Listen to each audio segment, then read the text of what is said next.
You in July. Good afternoon, everybody, and welcome to this afternoon's Scholar Strike Canada panel entitled The Fight Against Prison Expansion. My name is Desmond Cole. It's an honor to be with you for the second day of Scholar Strike. I'm coming to you from Toronto, which is the traditional territory of many nations, but including the Huron-Wendat, the Anishinaabe, the Haudenosaunee, and the Mississaugas of the Credit First Nation, covered by the Dish with One Spoon territory. I was listening to an elder at a talk recently explain that when we do land acknowledgements, often we don't talk too much about the land. And so I want to open today by saying that our relationship to this land is critical to the reason why we're doing these acknowledgements, not just reciting a list. And for me, I think what that means is supporting people who are fighting to steward these lands for future generations, supporting people who are willing to make risks to ensure that the water is protected, that the trees are protected, that the air is clean, not just now, but in the future. And we see those struggles led by Indigenous people, but happening across this province and across what's called Canada. And so I just want us to recommit ourselves today to thinking about all that this land gives us, the food that it gives us, the protection that it gives us. And this elder was also talking about the responsibilities that everyone has, the responsibilities that the land has to us, and the responsibilities that we have back to the land. So with that, I want to welcome everybody. I want to welcome a wonderful panel of folks who are here to talk about the fight against prison expansion. And one of our panelists was actually saying to me when we're preparing for this, that as we talk about prisons, we have to think about the place in this world that is so often described as the largest open air prison on earth, which is Gaza, which is under siege, which has been under occupation and continues actually to be under occupation. I was speaking with Aziza Kanji, who participated in Scholar Strike earlier this morning, and she was sharing the work of Noura Ikarat, who was talking about the legal definition of occupation and how it applies legally to Palestine. In terms of international law, Gaza specifically, I should say, not just the West Bank, but Gaza is also under occupation by the legal international law definition. And so when we talk about prisons today, our hearts and our thoughts are also with Gaza. We are demanding a ceasefire, the end of military aid to Israel, the restoration of food, water, fuel to Gaza, and many more things. But I wanted to note that at the beginning here, because it's hard to do these other things that we're doing right now without thinking about and talking about Gaza. And I think we should, and it definitely relates to what we're talking about here. With that, let me introduce our panelists for today. This is going to be a wonderful discussion, and we have joining us Asaf Rashid, Colleen Lynas, and Wendy Bariteau, all three of whom are going to share their experience and expertise relating to this topic. I'll start with Asaf, who is Asaf Rashid. He practices criminal law and prison law under Asaf Rashid Law in Halifax, also known as Chibuktuk. He has represented many people who have been controversially arrested and criminally charged in Halifax. He's fought against the removal of homeless people from encampments.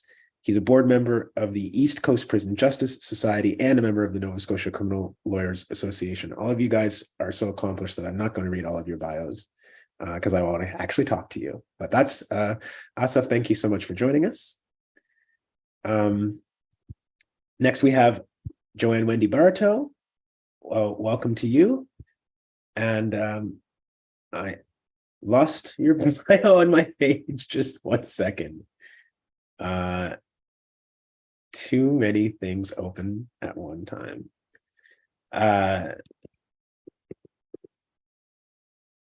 Sorry about that. Johanne Wendy Bariteau is of European and Mohawk descent. She has a deep interest in and understanding of the criminal justice system, specifically the carceral system and its impacts on folks in federal prisons designated for women. To that end, she has worked for several organizations involved in supporting folks who are incarcerated and formerly incarcerated across Canada.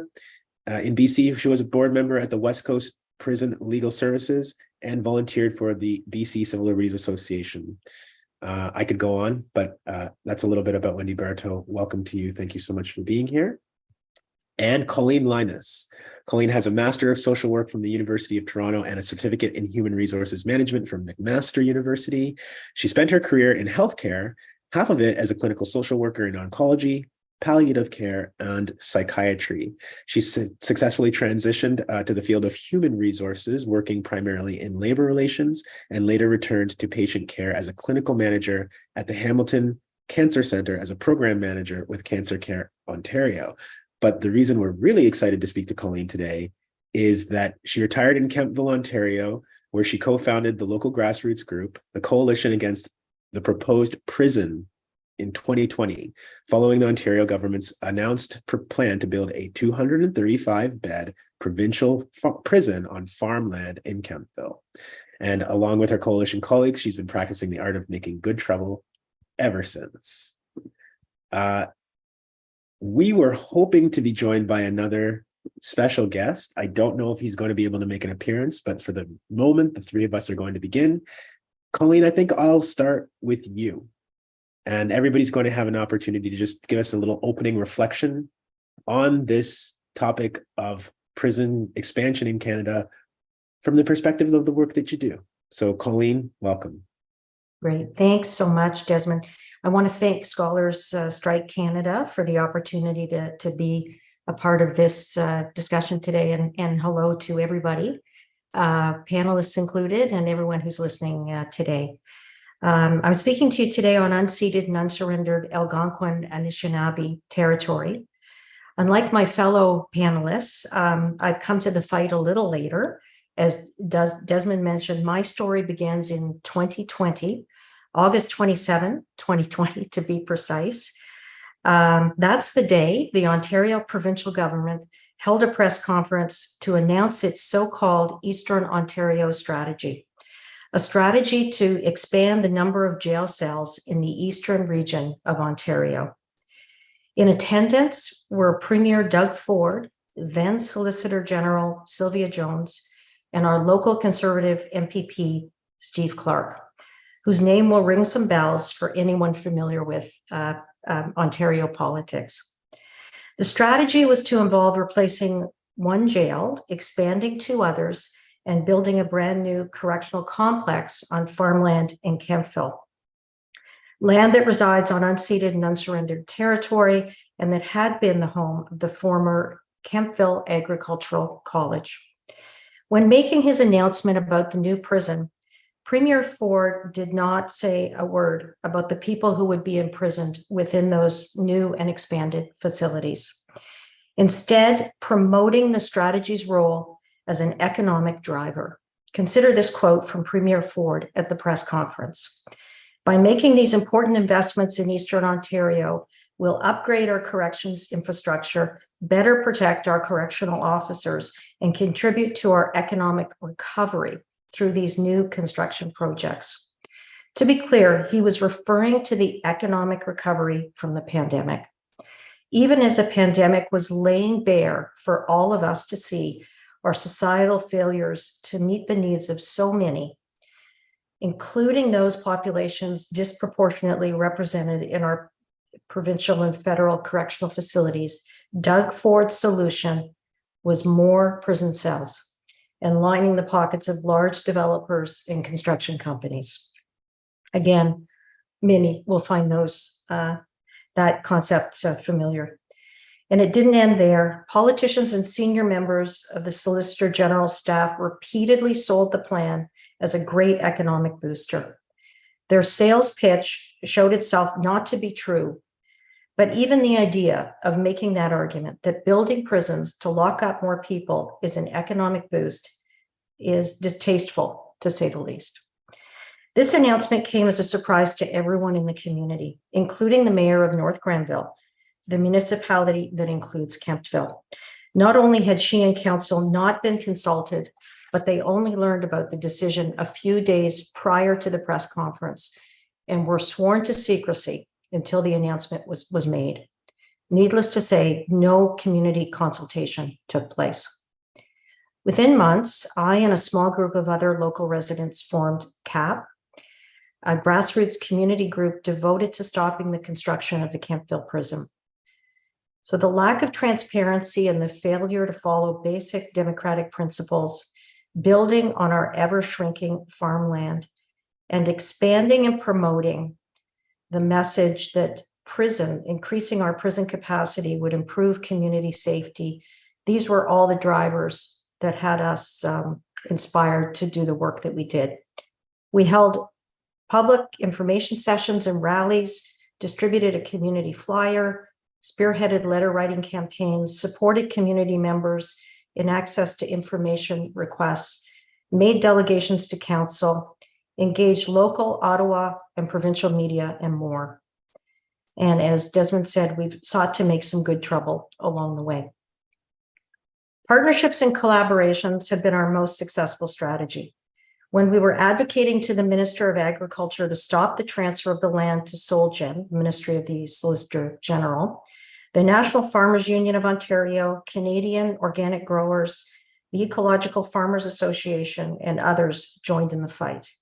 When we sought to spread the word on the systemic failings of our correctional and judicial systems, community activists and organizations, academics, and people with lived experience stepped up to speak at our information sessions and rallies and promoted our social media messaging. Most recently, we've been supporting the fight through the courts. 2 members of the Kemptville community, including one of our CAP members, filed a notice of application for judicial review in August 2022. Earlier this year, they won an attempt by the province to have the matter dismissed, and it is scheduled to be heard in 2024 before a panel of 3 justices of the Divisional Court. If they're successful, a prohibition order will be issued, saving the farmland and the farm buildings on the site and stopping the construction of the prison. I'll just add that and maybe Desmond, if time allows later, I might do a plug, but I'll just let people know we are hosting a benefit concert on November 3rd in Ottawa with all the proceeds going to support that legal action. So again, thanks so much. And I look forward to the panel and to the discussion. Thank you. Thank you, Colleen. It's a pleasure to have you here, and all plugs are welcome. So everybody else on the panel, feel free. I'm going to go to Asif in Halifax next. Welcome. Thank you. Really appreciate being given the opportunity to speak on this important event. And from what I understand, probably the most useful contribution I could make is to the subject of immigration detention. But I'll quickly just mention the subject of prisons is something that's on my mind quite a bit. As a criminal defense lawyer, I always do my best to try to keep people out of jail in whatever ways are possible through, depending on the case and the circumstances. I'm always focused on that as a really major goal every single time, because prisons are horrible places. And, I support the call to end prisons, as I'm sure is the core subject that weaves through everything that is being talked about here today. But as far as immigration detention goes, I'll just quickly move to that subject. It's another thing that I've dealt with over the years, particularly when I was practicing in Toronto before I moved to Halifax. I dealt with a lot of these immigration detention hearings. So for those who don't know what immigration detention is, immigration detention is where somebody is being detained for immigration purposes.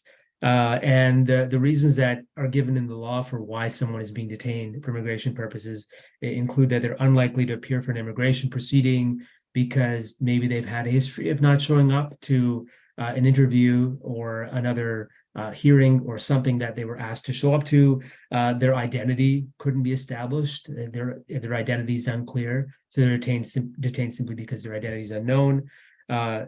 They're inadmissible because they have been found to commit some sort of immigration violation, so they're considered to be no longer allowed to remain in Canada, or they're found to be a danger to the public because of some criminal conviction, and then they're now proceeded to be moved to immigration detention. But who are these people really? Well, they're community members, their fathers, their mothers, their families, and their children. They're victims of state or paramilitary violence because they're refugee claimant. They are human beings, and they're being kept in cages for what?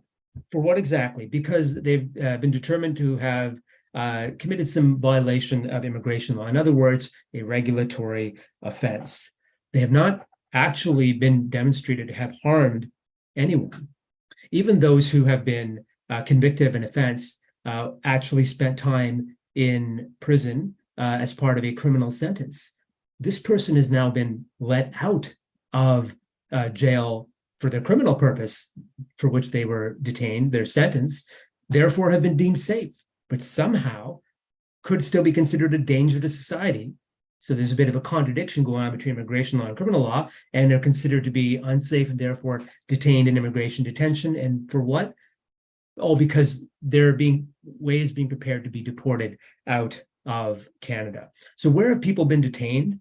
Well, across the country, many people, the majority of people who have been detained have actually been detained in provincial jails over the course of years. They've been detained in horrendous remand centers, which are provincial jails where people are held pre-trial or who've been sentenced to a criminal sentence of less than 2 years.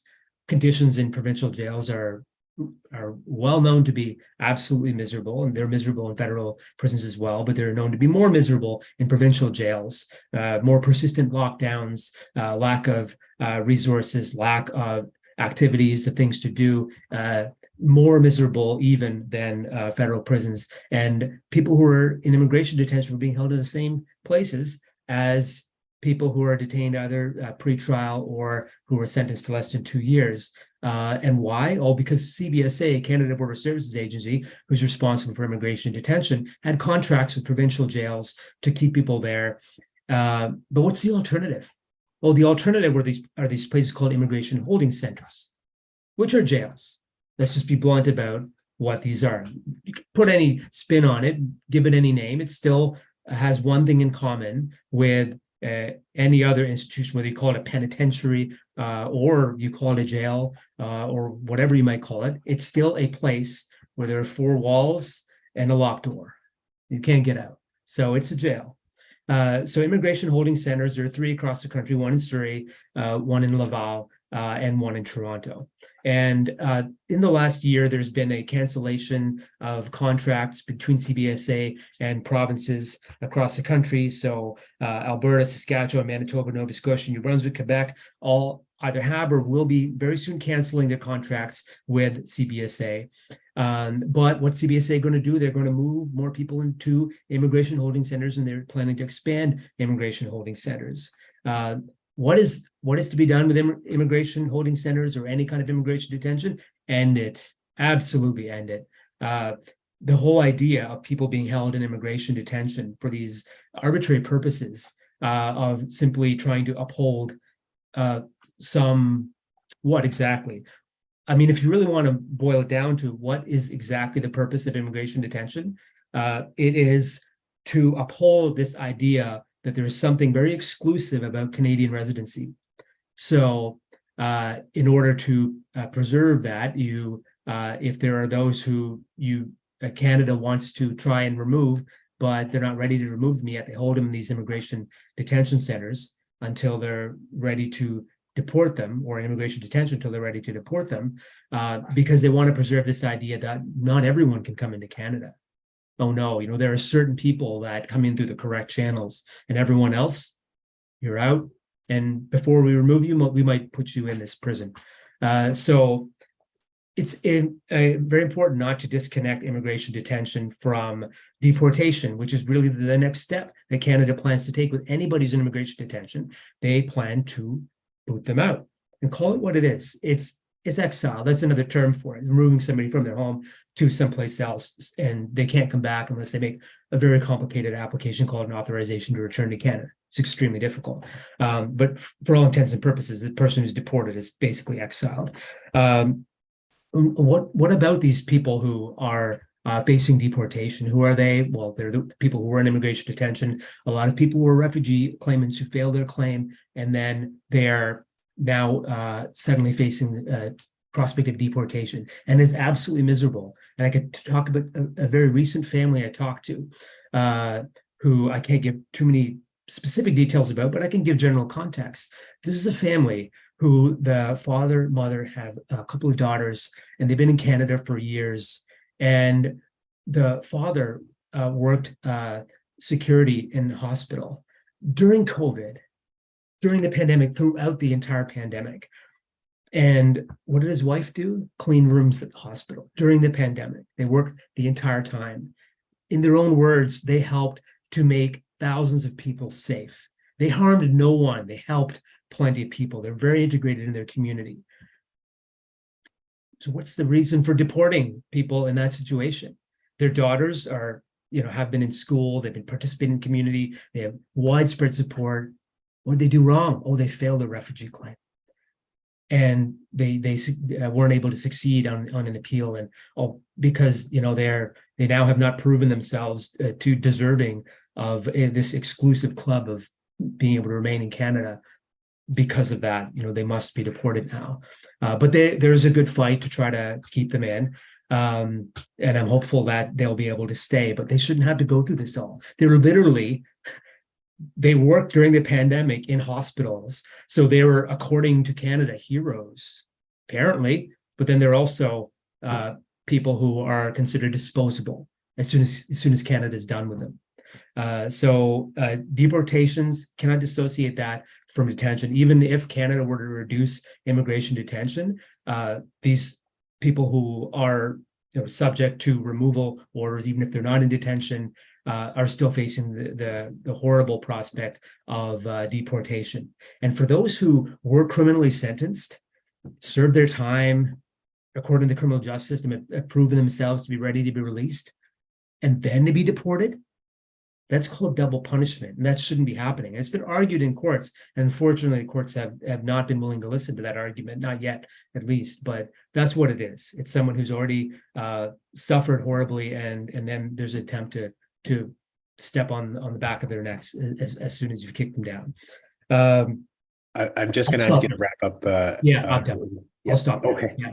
Sorry, I didn't want to disrupt any of the very important things that you're saying. And your reflections there actually make me think of Premier François Legault in Quebec calling the mainly Haitian people who were cleaning floors in hospitals during COVID, calling them guardian angels.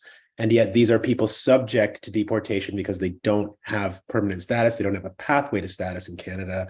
And the irony of them being called guardian angels and, yes, saviors during a crisis, and then the disposability at the same time.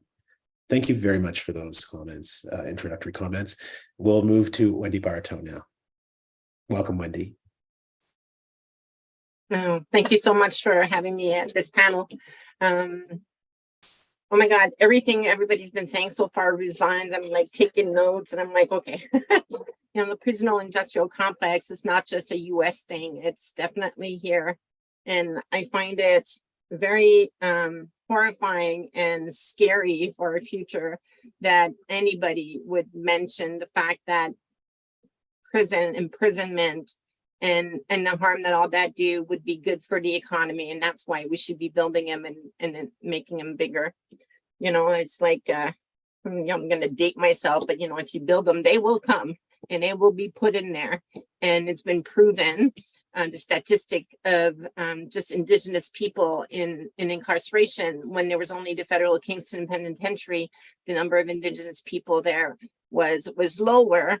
And then when they started building prisons outside of that area more large, then the numbers of Indigenous incarcerated started getting bigger, and just, detentions designated for women also. So the tough on crime and putting everybody in prison and without trial or for life or for whatever reason. We don't have to look very far to see how well it works in the United States, right?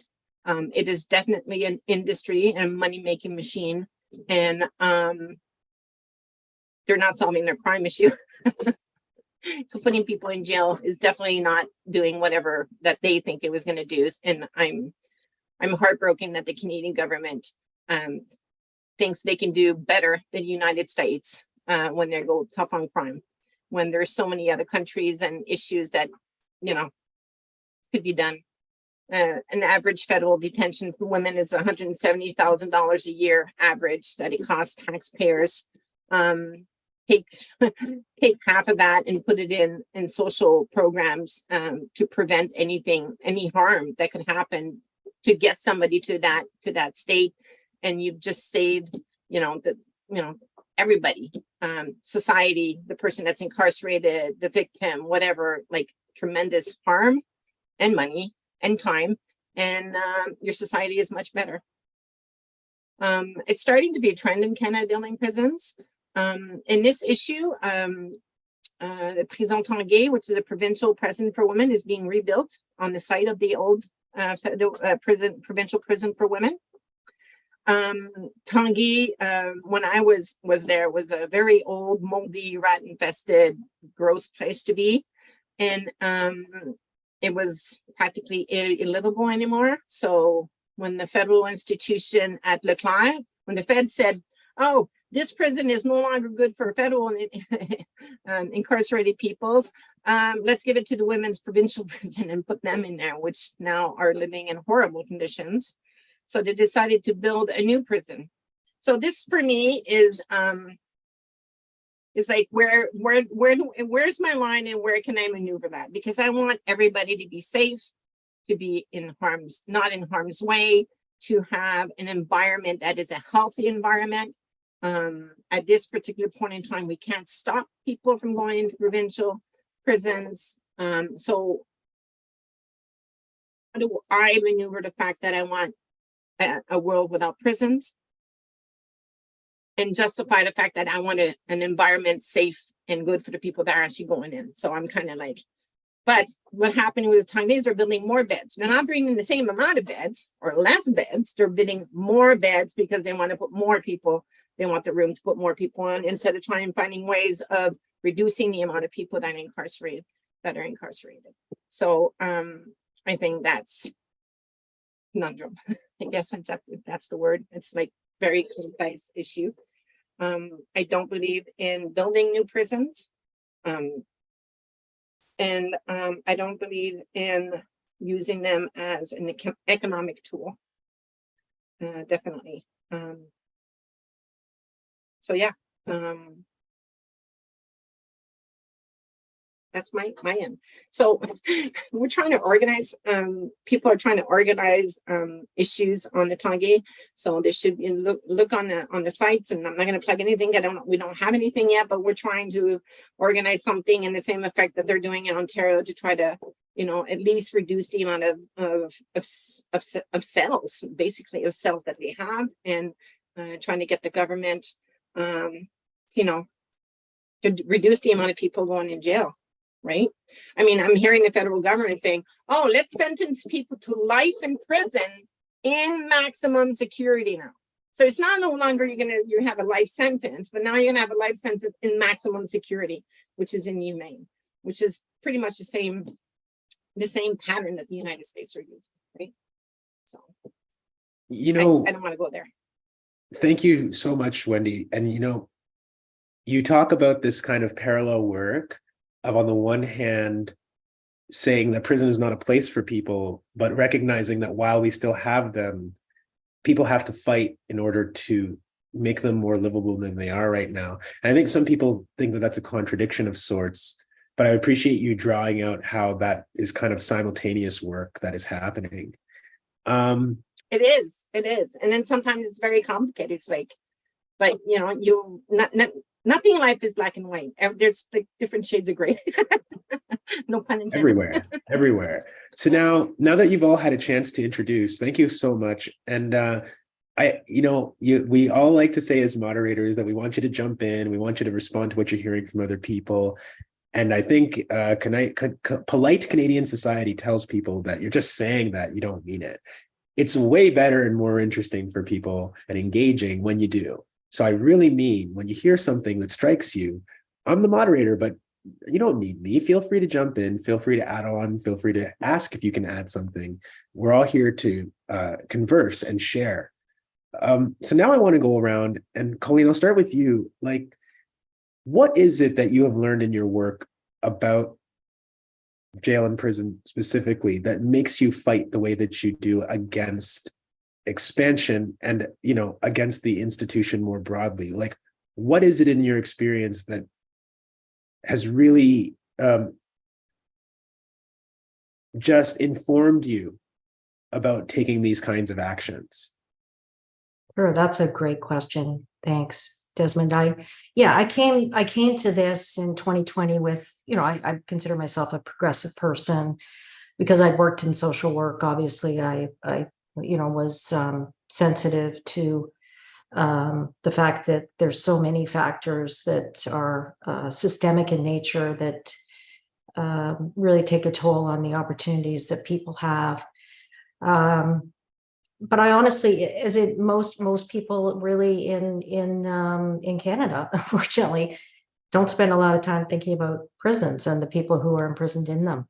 And so I think I initially kind of got into this with just my tendency to be very frustrated with the idea of government secrecy and a lack of transparency. But it quickly became a real lesson in the significant shortcomings in our certainly in corrections and in justice. And I mentioned earlier the importance of partnerships. So very early on, we actually connected with an Ottawa-based organization, CPAP, the Criminalization Punishment Education Program, which some people I'm sure are very familiar with, and they really have become our partners. And they were leading the education both for us and for members of our community in terms of really shedding light on the real facts around what goes on in our prisons, the amount of, the disproportionate representation of, Black, Indigenous people and people suffering with mental health issues, people with drug use issues, and of course poverty and many other sort of vulnerable populations being overrepresented. That the other thing that was striking, and I think it would be striking to most people on this call, is just the huge number of people who are imprisoned, waiting their day for a trial. So they're not convicted of a crime, but in fact are simply waiting for their day in court. And that is over in Ontario alone. I mean, the number seems to fluctuate, but it's certainly well over 70% at the present time. And that was, I think, one of the more shocking pieces of information. So in addition to kind of me learning a lot more from people who were on the ground and from activists, from people with lived experience who came to speak to some of our events, but also it really helped us educate people in our own local community who were open to hearing it. And that's always the challenge, getting people who are open to hearing a narrative that's different from the one that they have adopted. It's been challenging in our community because it's a very, very conservative community. And so the lock 'em up kind of chant is alive and well, and it's really been a struggle to try to open people's eyes. But there have been people who have been open to it, and learning that piece, I think, has been the most essential. Thank you. And yeah, this issue of pretrial detention or remand is so huge in Canada. It's like mind-blowing.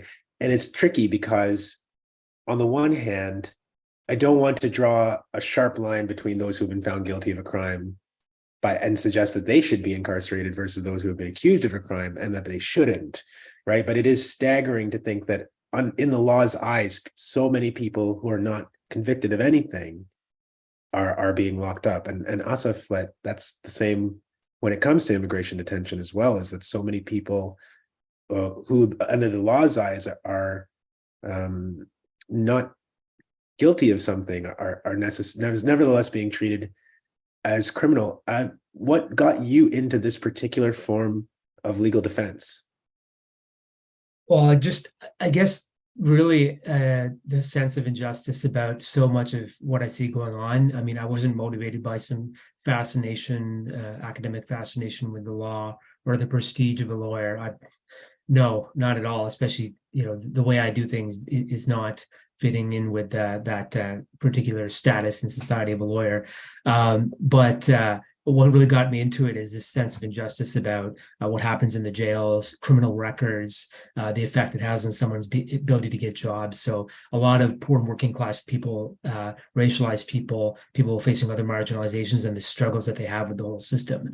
So when it comes to remand, the point that was just raised, it's really important to bring class into the picture, because who is on remand, who is denied bail? Often it's people who don't have money, who don't have people called sureties who can promise like $50,000 or $100,000 or whatever, or their house, car, what have you, and say the court should release this person because and I'm responsible as a surety for them, and if this person breaches, then I will lose this valuable property or huge amount of money. They're like putting something up for somebody.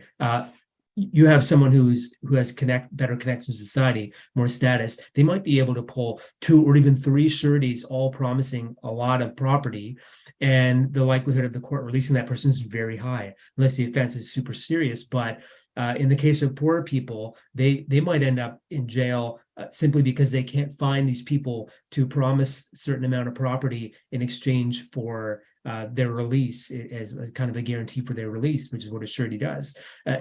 That's really who's mostly in remand. It's poorer people. And the same thing in immigration detention, the same kind of process where the people called bonds people who also do the same thing as a surety. It's the same idea, it's just different name, who promise a certain amount in order to try and secure someone's release. Again, you have people who just don't have those connections in society where they have richer people that they know, which means they're likely to be richer. Then they're not going to get out. So class has a huge impact on who is mostly in jail. And even the case of Olin when he was on trial for murder years ago, endless resources, this super rich individual, multi-millions of dollars, and was able to get out while awaiting, I think it was the appeal for murder. I mean, a poor person would never be able to do that. So money matters when it comes to who is in jail awaiting a trial. And now with the new bail reforms that they're coming in, certain types of acts will also be, more difficult to get bail, and the history behind it will not come into play. And I'm going to use myself as an example. I was convicted of murder in the second degree, so a violent crime. So I would never have been able to gotten bail with the new bail reform, but I had an uneventful bail process, 2 years out on bail with no breaches, absolutely nothing. I was able to contribute to society while waiting by doing lectures in high schools and things like that, but I would not have been able to do that, right? I would have been stuck in jail, a provincial jail, Sangay, with rats and cockroaches and everything for 2 years, waiting, without having been convicted of anything. And most people, like you said, the average, and I'm gonna say that the average white male will not spend a lot of time in remand. I mean, you're both bringing up really important points about who's being implicated in this. I'm also wondering if anybody can talk to us about who else benefits when prison expansion occurs, because there are the people who are incarcerated. And then I think, we probably think about prison guards and other jail and prison staff and officials who work physically in the building.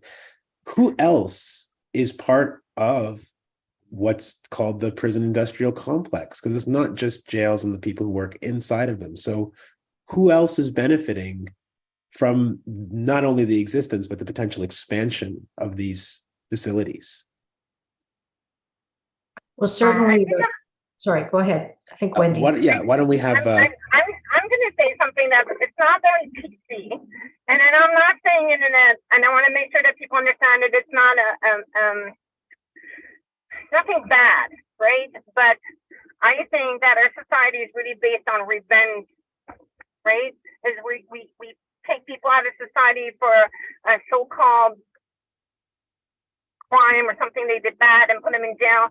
And it's not necessarily to rehabilitate or necessarily to protect the society. And I'm not saying this at 100%, but mostly it's a sense of revenge. We need to be punished. They need to punish these people. So who's benefiting is unfortunately in a wrong way, because revenge does not heal anything.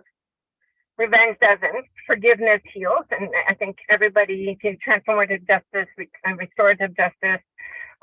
So I think that society thinks that they're benefiting, including the victims and the family of victims benefiting from saying, well, we put this person away, I'm going to feel better, I've got my revenge.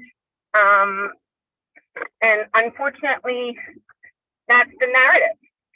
The narrative of healing is revenge is not healing. It's not, mourning or going through your mourning.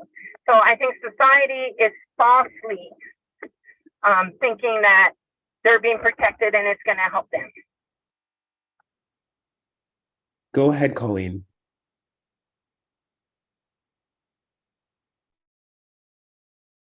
And thank you for that, Wendy. Yeah, thanks, Wendy, for that. And yeah, no, I was just going to add that certainly the biggest winners in terms of the prison industrial complex, I think, are definitely the large organizations. I was just trying to look up, actually, because I can't recall it's a very, very large development construction company that's building the new jail in Thunder Bay. And they actually have there's like if they're, there's definitely like a real industry there, because they actually have a judicial build section. So it's called referred to justice section. So in other words, a section that focuses on building prisons, courts and police stations, to name a few. So they're big winners. And of course, we're very sensitive to that in Ontario, because we've been seeing sort of the benefits of these development companies having very close ties to our provincial government, and what that has meant in terms of a lack of transparency, a lack of process. So they're big winners for sure. And many of these, and certainly the one in Kemptville, and I believe the one in Thunder Bay, are P3s, meaning public-private partnerships. For instance, in Kemptville, it's a 30-year, whoever gets the contract, it'll be a 30-year design, build, finance, and maintain for some lucky private sector company, which we're projecting at this point around $500 million over the life of that contract. So they're big winners in the vested interest. The other interesting thing that happened to us during the course of our arguments was that we, of course, in Ontario, the correctional officers are represented by OPSU, and Smokey Thomas at the time was still president and came out in an op-ed, local op-ed, going right after us and our arguments, which was really quite interesting, and really, again, focusing on the economic benefits for the region. So I think, in that case, I'd say they're benefiting as well from that in terms of membership. I'm glad you brought up labor, because from prison guards to CBSA agents, these are unionized workers who are making a good job and a living and a pension, keeping people incarcerated. Asaf, what about immigration holding facilities? Yeah, go ahead, Wendy, I hear you. That they were saying that it's going to be good financially for locals, maybe prevent those. But when it comes to the federal aspect of it, I remember when I was in Joliet, we used to buy our personal items from the Walmart or the pharmacy, the local pharmacy in Joliet, right? And the local stores in Joliet. And then the federal government came up with a purchase catalog of all our items. So it took away all this money that was going, that we were spending at the local stores, and then put it into this one catalog, a lot of stuff from outside of Canada coming in. So they say they want to help locals, but at the same time, the way they issue those contracts, they're taking away, funding and, from local merchants.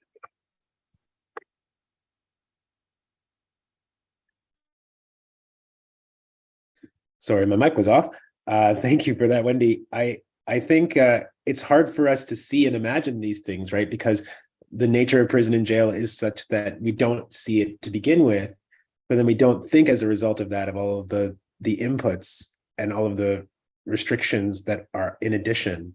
Asaf, sorry, I was trying to try and bring you in as well, just to ask about who staffs immigration detention facilities that are not jails, who works there, who else comes in and out of those spaces and contributes materially to those spaces.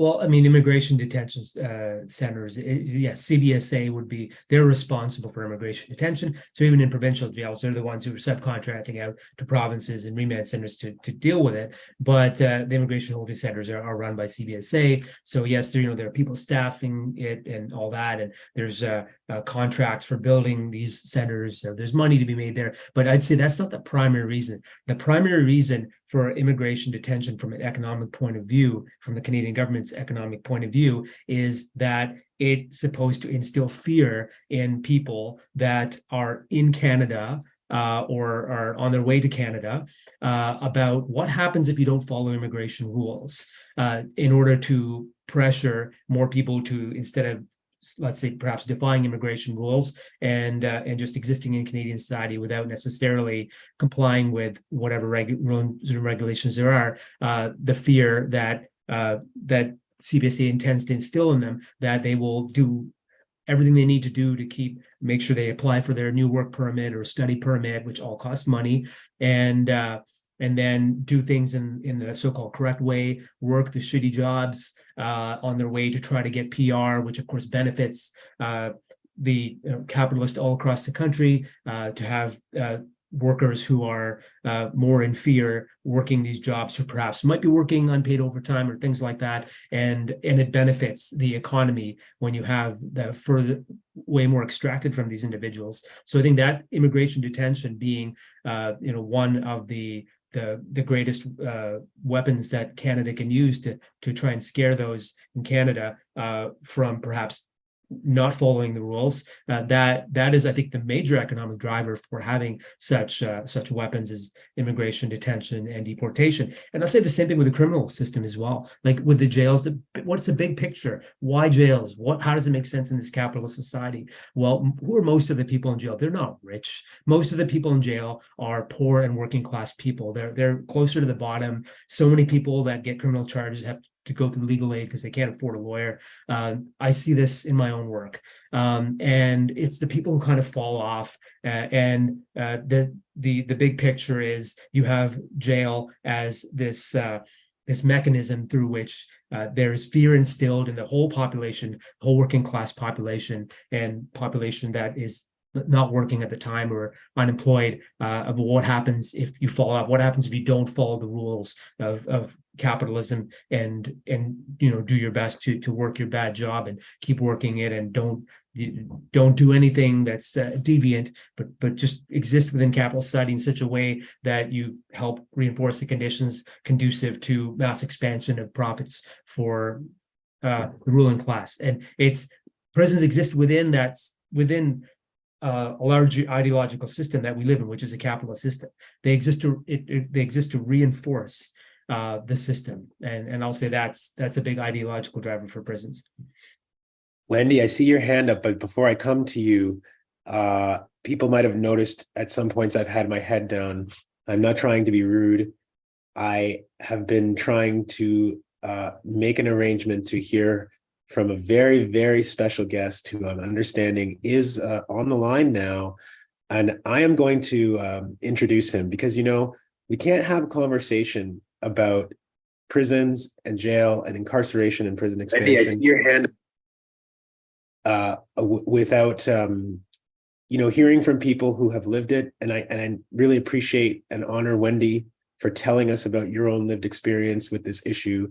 Like, that is really, really important to this discussion. And we have another person with us right now who has lived it, who has organized in jail, and who I cannot explain how honored I am to have joining us.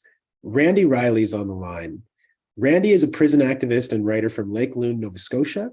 He is the co-founder of the Black Power Hour, one of my favorite radio programs on CKDU 88.1 FM in Halifax. He's a community researcher with the James R. Johnson Chair of Black Canadian Studies at the Faculty of Medicine at Dalhousie University. And critically, Randy was wrongfully convicted of a murder in 2010 and spent the better part of 8 years in incarceration before he was finally acquitted at the beginning of this month. It's a very well-known case in Nova Scotia and to legal observers across the country. Randy, you're on the line. I want to welcome you. How's it going, Desmond? Brother, I'm elated that you are here. Thank you so much for giving us some of your time. I know you're in Truro and that you have another event that you're going to be doing, but I want to welcome you to this conversation. And we've been all talking about prison expansion, the profit motives of prison expansion. And I hope you could talk to us for a minute about the actual conditions inside that we are trying to avert by doing this work, not just against expansion, but critiquing the entire system. I want you to tell us about your organizing work and what you have learned about why prison is such an unacceptable place to be. Yeah, I guess I'll start with the fact that I was, a part of a prison protest. I think it was in the middle of 2017 during the Black August protest. So, correct me if I'm wrong, Desmond. I think it was 2017 when we kind of collaborated with the Black August strike that happens all across America. That was Turn the Tide for Burnside, I believe. Yes, that's what it was titled. So we chose that specific time because it was such a meaningful point in advocacy and not just uprising, but standing against what takes place in the prisons. And all right. So we chose that time because we knew that our brothers and sisters as well, I'm sure, were protesting in the America at the same time. So we chose that time to stand up. We made a list of 10 demands of conditions that we were experiencing in Central Nova Scotia Correctional Facility, to be specific, in Nova Scotia, but conditions that are happening all across the country. And what we did was we wrote out to media outlets, a mutual friend of ours, Desmond L. Jones. She assisted us with a lot of getting letters out and getting petitions signed by outside support. And it kind of grew from there. And, it went mainstream, it reached Toronto Star, reached The Guardian, and across the waters, But to say the least, nothing has changed. If not matters got even worse over the years. As you just mentioned, I was just found not guilty of a crime that I served, a good portion of 8 years, I think maybe a little longer. And after the 2017 protest that we had, there was the then decision by CFC to implement the direct supervision model within the provincial institutions with the cost, I'm sure, arm and a leg. that now the result of that is that it's not working, you know. So they spend so much money in refurbishing the jails in order to accommodate a direct supervision model that now they're having the staffing because staff don't want to work in that type of setting. So now we have even more lockdowns than what we had prior to the strike that we had. We have staffing issues up the yin yang for folks where you can't even get a visit with your family, you can't get a lawyer's call. I attended the Nova Scotia Dartmouth courthouse 2 weeks ago for a few young men that were arrested over the weekend, and they were subjected to the video call for court. And although they were released that day, they were scheduled for 9:30 a.m. hearings that didn't take place until 4:30 in the afternoon. So we have about, you know, a 30 plus folks, family members there in support to see their loved one come home. And we're there from 9:30 till about 5:36. We didn't leave the courthouse based on the staffing issue at the jail, not being able to accommodate this video court setup that wasn't even, you know, agreed upon by the accused at the time. So, you know, the issues are just continuing to get worse when it comes to what's happening inside the jails now in regards to, you know, the conditions and like what is taking place. Like, you know, I don't see anything actually getting better. And the thing that gets me the most is the fact that so much taxpayer dollars were spent on this new model, you know? And to me, it's like, how did you not have a sit down? How did you not address your staff that you have been with you for years in CFC, knowing that this new model is coming forward? And now you have the issue where folks are just not even coming to work. Yeah, so I think it's just terrible in the way that things are going, and I'm happy that I'm out now and that I'm working in a field where I'm helping formerly incarcerated. The event I'm at now is with this project, the Mobilizing Partnership Project through Dow, where we're helping formerly incarcerated men and women find employment readiness skills, resume building, things of that nature. But we're also addressing the issues that are happening inside. So just with my own personal experience, it's just like I'm here in this work, and I'm like, you know, things are getting worse. You know, they're not getting better, and it seems as if nobody really knows the level of detriment that the CFC, just the whole institution in itself, is come to over the past, say, 8 to 10 years that I've experienced it myself. Randy, I know you're at this other event, and I want to let you get to it. I asked the indulgence of our other panelists just to let me ask you one more thing before we let you go, which is that things like electronic monitoring and extremely strict house arrest and other conditions that are often placed on people while they're in the system, some might view this as an extension, right, of the system and of expansion, because yes, you're not in the prison or jail institution itself, but you're locked up in a way that your life is so severely restricted and your quality of life is severely restricted. I wonder if you could talk about those kinds of measures, electronic surveillance, house arrest, harsh conditions on people who are really also having their life and their freedom restricted. Yeah, to that effect, I would say, you know, I've spent about 2.5 years that I've been out on bail now, and that whole time I was strapped with an ankle monitor, which costs between $600 and $700 a month.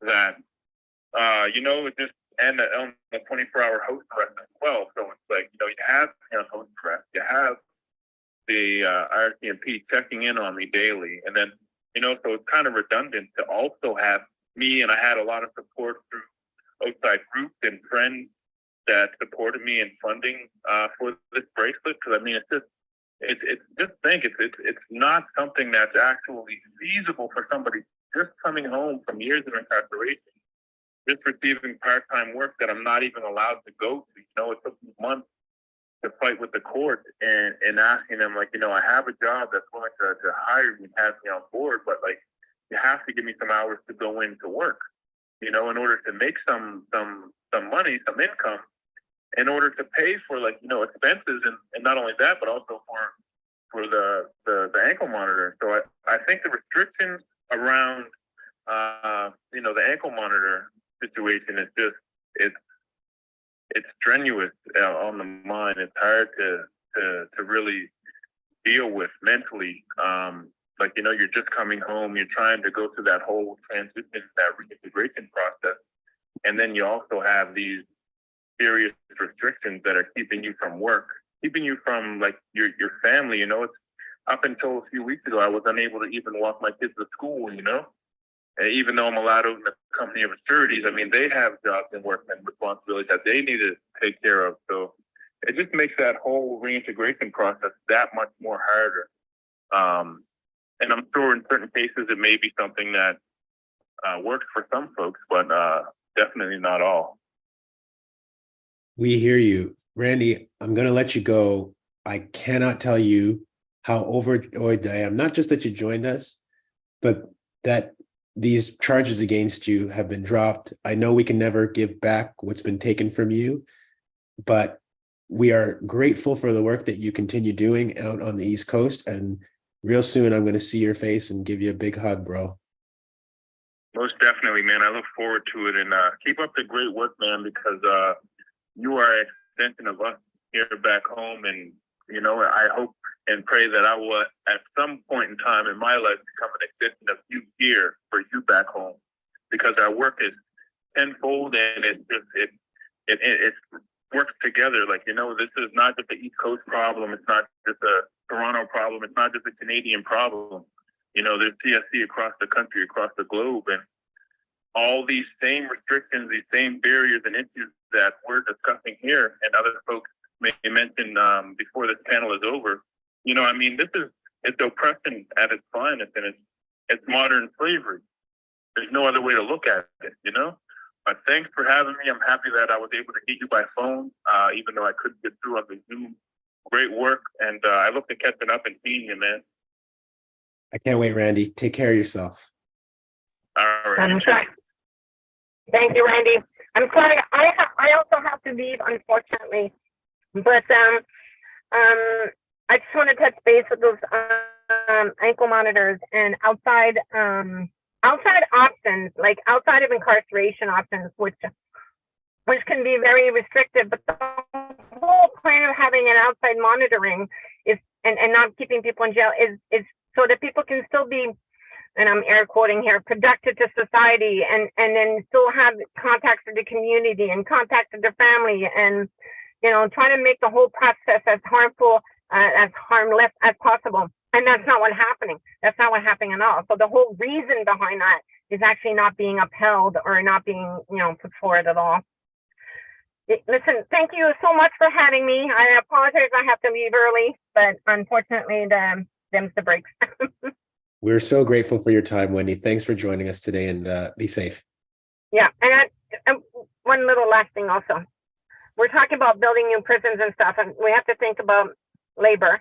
And when we talk about labor, I'm not talking about the guards and you know, I'm talking about the actual people that are going to be working in those walls, which are the people that are incarcerated. They work at nothing a day, and then that's the way these, you know, PP3s or PP2s are being, you know, they're making the money because they also have, you know, very cheap and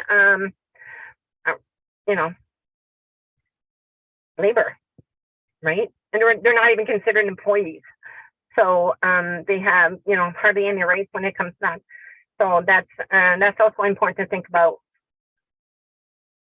We greatly appreciate your time. Thank you so much. Thank you so much for having me. Okay, take care. Bye. Bye-bye. You're listening to and watching this panel at Scholars Strike Canada, the fight against prison expansion. If you're just joining us, I'm Desmond Cole. Thank you so much. We've had some wonderful guests. A couple of them have had to leave early. but Asif Rashid and Colleen Lynas are still with us.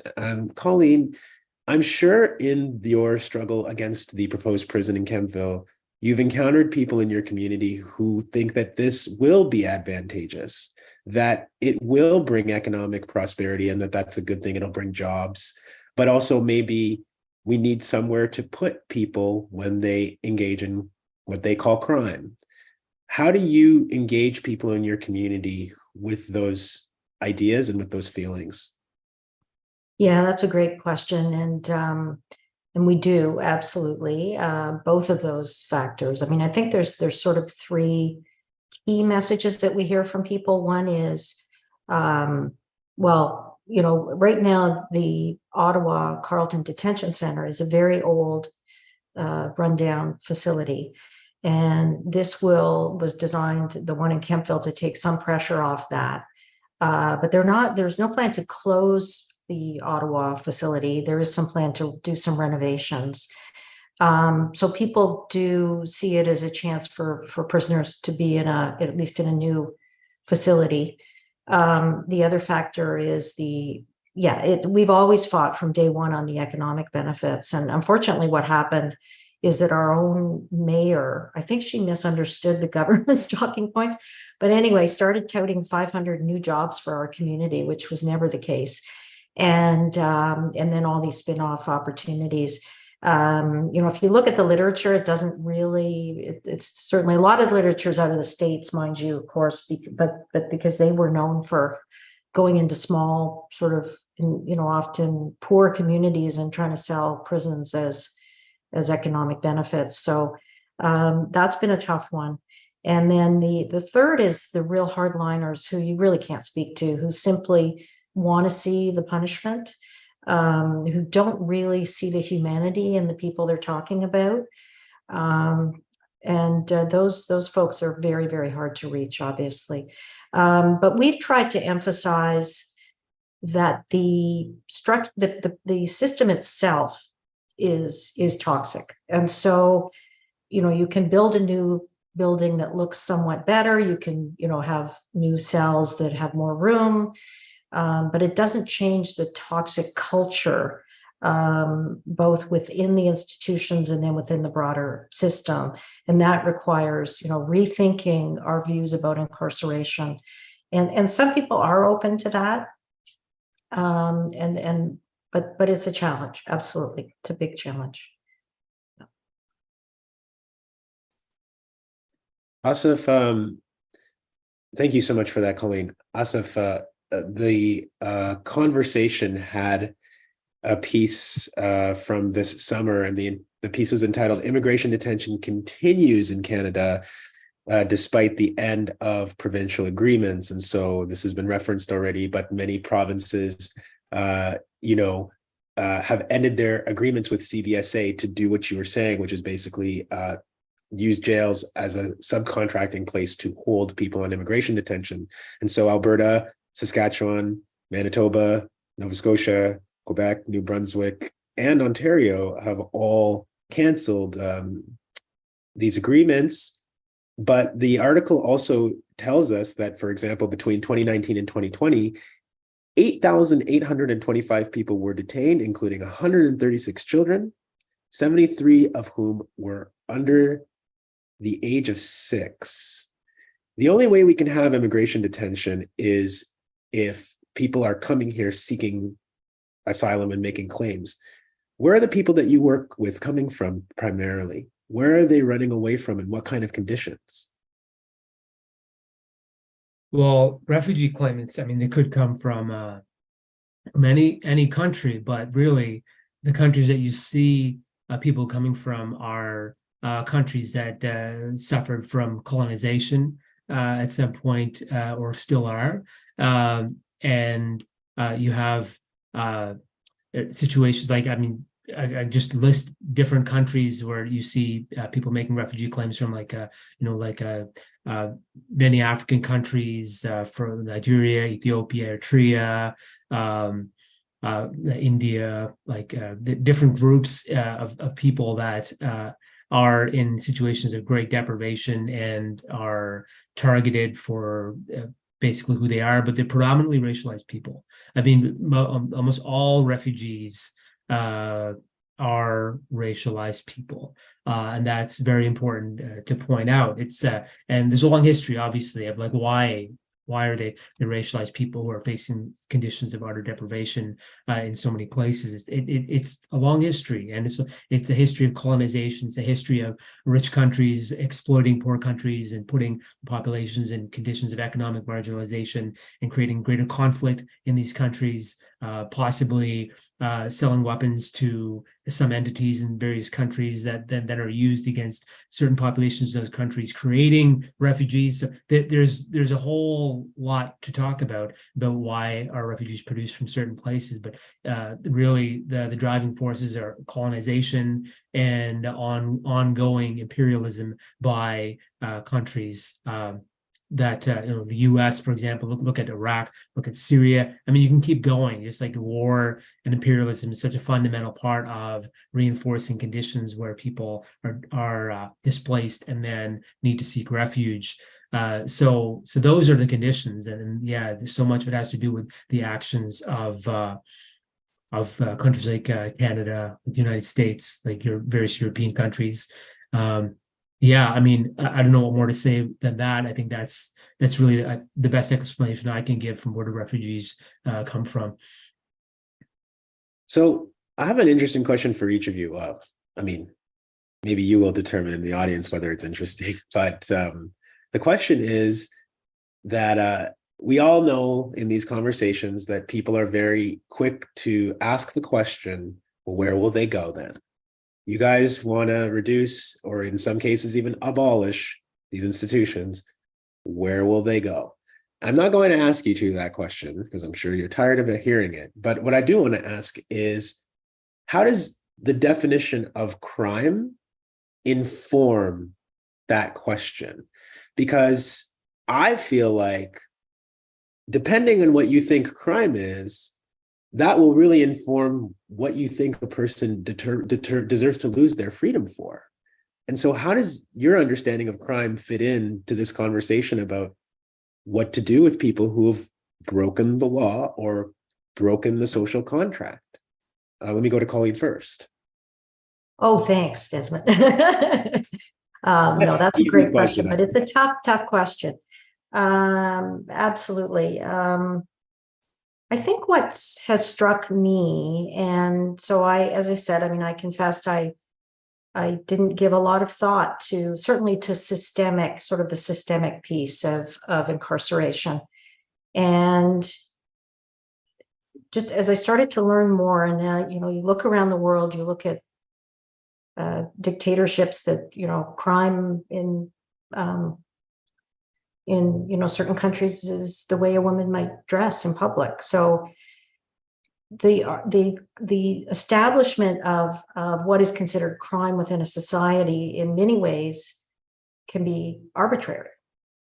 And I think for someone like myself, a feminist and a woman who has participated actively in the Take Back the Night and that kind of thing, the concern around physical violence is very real.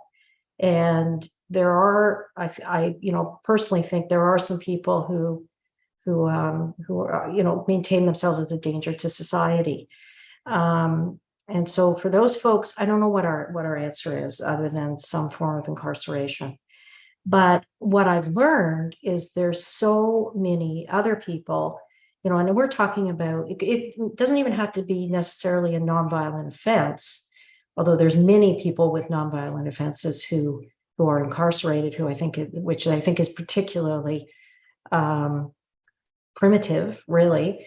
But even people who've committed violent offenses, what are the alternatives, and why are we essentially still doing the same thing that centuries of humanity has done in response to people breaking laws and doing things, including harmful physical things?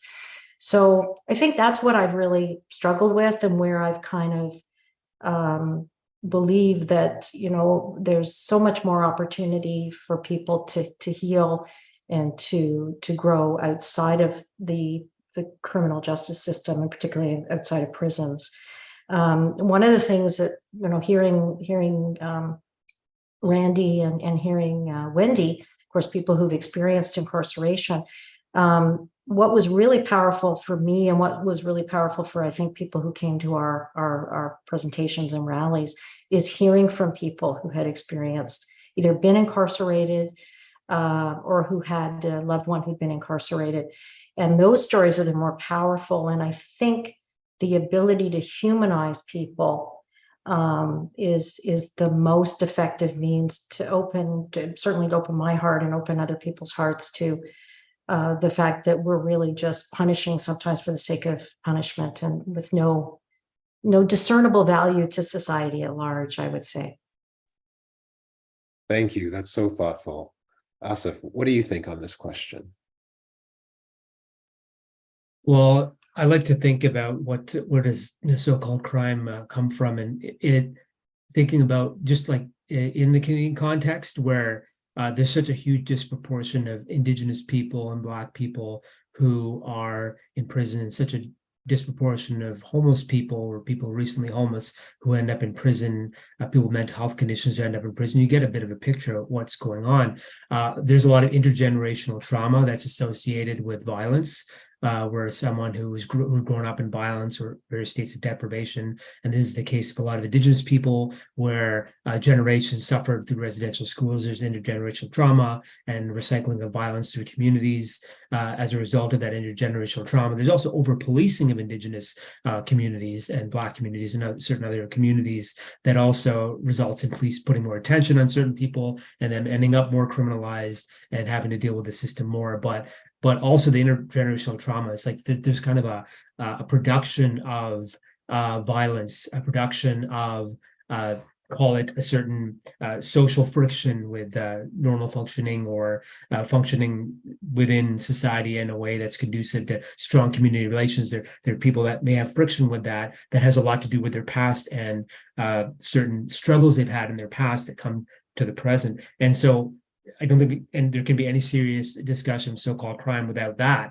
And how does jail solve that? It doesn't at all whatsoever. That's why prisons have been called the new residential schools in the case of Indigenous people, because this historical injustice is suddenly not dealt with at all. And people who are Indigenous end up predominantly in prison. And in the last year is the first time ever that the Indigenous female population actually ended up being more than 50% of the female population in federal prisons. So apparently, even after 20 years of the Supreme Court of Canada saying this isn't supposed to happen, it actually has gotten much worse. So there's clearly a lot of work to do. So I think, yeah, I hope I didn't dodge the question, but it's like I like to talk about it in terms of, well, what are we talking about when we're talking about so-called criminals and crime? It's like I like to look back at, where did people who have certain behaviors which are regarded as morally wrong by perhaps the majority or sections of the population, where did that behavior come from? And it doesn't exist in a vacuum. I hope I answered the question. You absolutely did. And you made me think about something I read several years ago, and I was just trying to pull it up. There have been a lot of mentions of the word diversity in prison reporting in the last decade in Canada. I pulled up a report, The Changing Face of Canada's Prisons. Correctional investigator reports on ethnocultural diversity in corrections. And there's a line here: accommodating ethnic, cultural, language, and religious diversity and facilitating meaningful participation in correctional programs and community reintegration for these offenders poses significant challenges for the Correctional Service of Canada. And I've seen like this is what triggered it for me, Asif, is like the increase in women, especially Black and Indigenous women's populations, has been described in the context of diversity in a lot of the literature. And I just can't with this language, because Wendy brought it up earlier, right? Is that we do struggle between how to get rid of this unnecessary punishment, but at the same time change the conditions. But when we are talking about this notion of diversity, it's very Canadian and very problematic and troublesome for me. So I just wanted to bring that up too, because your observations about the increasing rates of Indigenous women in incarceration has to be properly described, and I think sometimes we fail to do that. We just have a couple of minutes left for this wonderful discussion that I'm so grateful you've all joined us for. And in the closing, I maybe want to ask each of you, and I'll go Asa first this time and then back to Colleen to close it. Maybe I would ask each of you to share a reflection about Randy said things don't feel like they've changed, and in some cases maybe gotten worse. And it is the reality of doing this work that you're going to have that realization, I think, at some point, because it's the truth. It's not just a feeling. We can observe it. We can document the numbers. How do we carry on in the realization that for all of the advocacy, this is still such an entrenched part of our society? Well, I could go to something that I've so far haven't brought up this whole time, which is me and Jordan House co-authored this book, Solidarity Beyond Bars, Unionizing Prison Labor.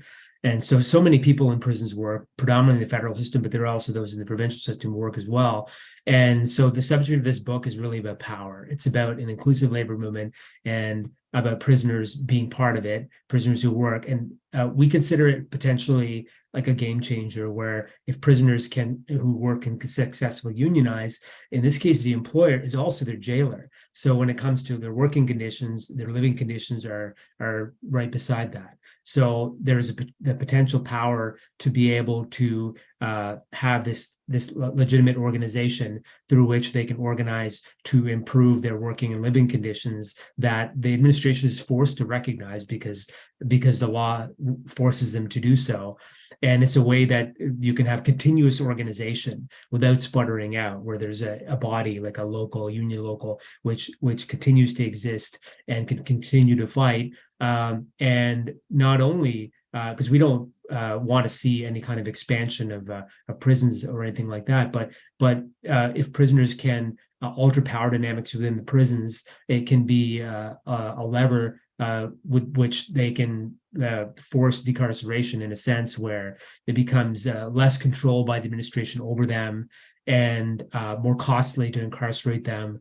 And it could be essentially a driving force for pressuring for the reduction of prisons.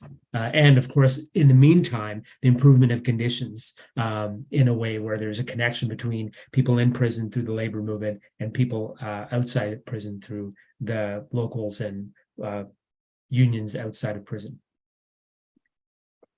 Thank you so much for that.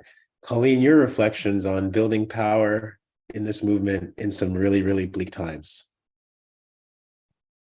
Well, your earlier comment, Randy's comment about that things haven't changed and they may be getting worse. The interesting thing that we learned very early on was that the talking points that the provincial government used to sell the expansion, the Eastern Ontario strategy for expansion, was that they were modernizing, that they were improving the rehabilitation elements.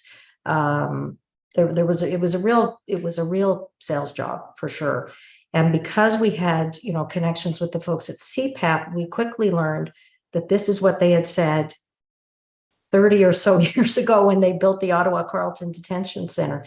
This is what they said, looking back at press releases 10 years ago when they built the Windsor and the Toronto provincial prisons. So nothing has changed. And in fact, I think it is getting worse. That's not a very positive slant on your question, but what worries me now is often during difficult economic times, people do tend to want to find someone to blame. There's a lot of anger. There's a lot of political populism right now. And so it plays on people's fears about crime and safety. And so unfortunately, I do think even from when we started in 2020, I think it's a more difficult environment for us. But having said that, I think there's power in knowledge. And the more we can help people understand, I mean, if you just look, like a friend of mine just texted me that just based on current provincial prison infrastructure projects in Canada, there's 17 either completed or in progress, $3.2 billion just to build. And then there's operational costs for those over 2,000 new beds. So just think of the opportunity that we could, for the money collectively that could be used to feed and nourish communities, support people with social services and housing. And those are the messages I think we have to keep sending out there. And my final message, which is my plug, regarding our benefit concert on November 3rd in Ottawa. And as I mentioned, all the proceeds will be going to our legal action. It is in downtown Ottawa in a beautiful venue called The Sanctuary at the Carleton Dominion Chalmers Center. Two wonderful performers, Logan Statz, if you haven't heard him, he's a fantastic Mohawk performer and singer-songwriter, and rock musician Trevor Alguire. And you can visit noprison.eventbrite.com if you'd like to buy tickets. And otherwise, you could go to our GoFundMe page, Help Save the Kemptville Farmland. We've currently raised $23,000 there, but we do need a minimum of $50,000 to $60,000 to fight this legal battle. So anyone who's able to help and support us is greatly appreciated. Thanks, Desmond, for a great opportunity, and thanks to everybody for listening. Well, it's been a rich discussion, as I hoped it would be. And I want to thank you. I want to thank Asif. Thank you to Wendy and Randy, who came on earlier. Thank you to Justine. You see Justine's name up there if you're in the Zoom, and she helped Randy get on and has been helping behind the scenes for Scholar Strike. Generally, you've done an excellent job. Rajan Holit, you've done an amazing job once again helping us technically behind the scenes. To all of the ASL interpreters, we didn't have ASL. I'm regretful for this session, but we've had them for many. And we want to thank all of the interpreters. I want to give a special thank you to Beverly Bain, who is a co-founder of Scholar Strike Canada, and it would just not be possible for us to do this work without Bev's leadership and tireless efforts. We want to remind you too, if you're watching this or if you watch this afterwards, that Scholar Strike is a labor action for post-secondary places, but really all educational environments, I think, can benefit from these kinds of sessions and this kind of learning. So if you're a professor, use this in your classes. If you're a student watching this, recommend it to a professor. Hey, I saw this really neat conversation on prisons or on policing or on colonialism, and share that with your fellow students and others. Keep these conversations going. Help us do that, because we're saving this conversation so that it can be used in the future for exactly that purpose. And thank you very much for joining us. Thank you for watching. Free Palestine. We will see you all on the streets. Free Palestine. Take care, everyone, and thank you.